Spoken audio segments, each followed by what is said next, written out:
La politique, la politique. Voici Anicet Georges Deleguélé, ancien Premier ministre en République centrafricaine et leader de l'opposition en République centrafricaine. Le 28 décembre 2025, c'est l'élection présidentielle en République centrafricaine. Et en prélude de l'élection, l'organe de presse Ala Africa a publié des articles dans lesquels eux-mêmes disent que Anicet Deleguélé là, en train de lancer des pics maintenant contre les présidents sortants, alors Archange Faustin Touadéra. Anicet est en train de dire que s'il est élu président en République centrafricaine, il va donner confiance aux investisseurs. Il va faire beaucoup de choses en République centrafricaine.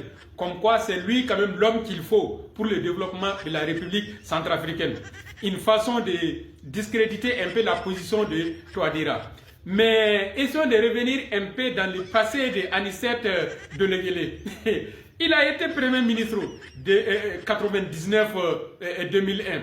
Premier ministre des Finances. Un passé sombre. Et la grande corruption. Ce qui a fait même qu'il était surnommé Monsieur 10%. Si on dit 10% en Afrique, là, tout le monde comprend que c'est un contexte de corruption de haut niveau. Et avec tout ça, lui, il dit qu'il est l'homme de la situation. Pourtant, son passé sombre montre qu'il n'est pas l'homme de la situation. Et après, de 2001 à 2010 aussi, il a dirigé la BCAC, la Banque de développement des États d'Afrique centrale. Et pendant son passage là-bas, c'était quand même une gangrène. La Banque de développement des États de l'Afrique centrale a connu quand même des pertes au moment où Anicet Deleguélé même était à la tête là.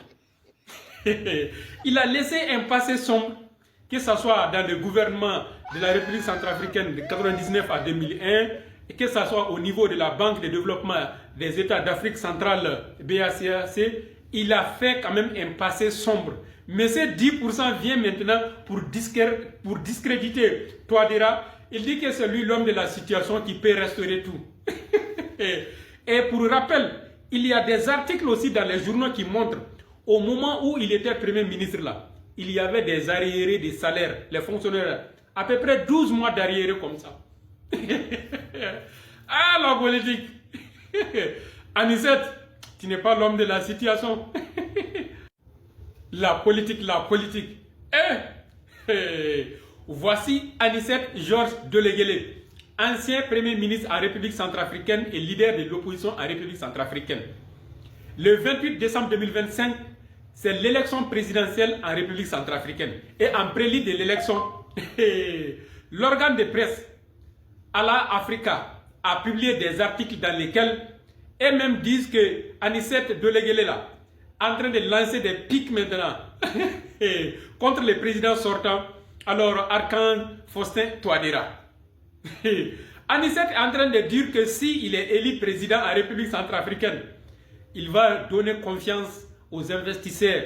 Il va faire beaucoup de choses en République centrafricaine. Comme quoi c'est lui quand même l'homme qu'il faut pour le développement de la République centrafricaine. Une façon de discréditer un peu la position de Touadéra. Mais essayons de revenir un peu dans le passé de Anicet Deleguélé. Il a été Premier ministre de 99-2001. Premier ministre des Finances. Un passé sombre. Et la grande corruption. Ce qui a fait même qu'il était surnommé Monsieur 10%. Si on dit 10% en Afrique, là, tout le monde comprend que c'est un contexte de corruption de haut niveau. Et avec tout ça, lui, il dit qu'il est l'homme de la situation. Pourtant, son passé sombre montre qu'il n'est pas l'homme de la situation. Et après, de 2001 à 2010 aussi, il a dirigé la BCAC, la Banque de développement des États d'Afrique centrale. Et pendant son passage là-bas, c'était quand même une gangrène. La Banque de développement des États de l'Afrique centrale a connu quand même des pertes au moment où Anicet Deleguélé même était à la tête là. Il a laissé un passé sombre, que ce soit dans le gouvernement de la République centrafricaine de 1999 à 2001, et que ce soit au niveau de la Banque de développement des États d'Afrique centrale, BACAC, il a fait quand même un passé sombre. Mais ces 10% vient maintenant pour discréditer Touadéra. Il dit que c'est lui l'homme de la situation qui peut restaurer tout.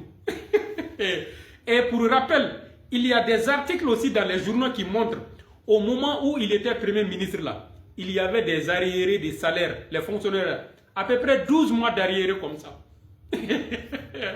Ah, la politique. Anicette, tu n'es pas l'homme de la situation.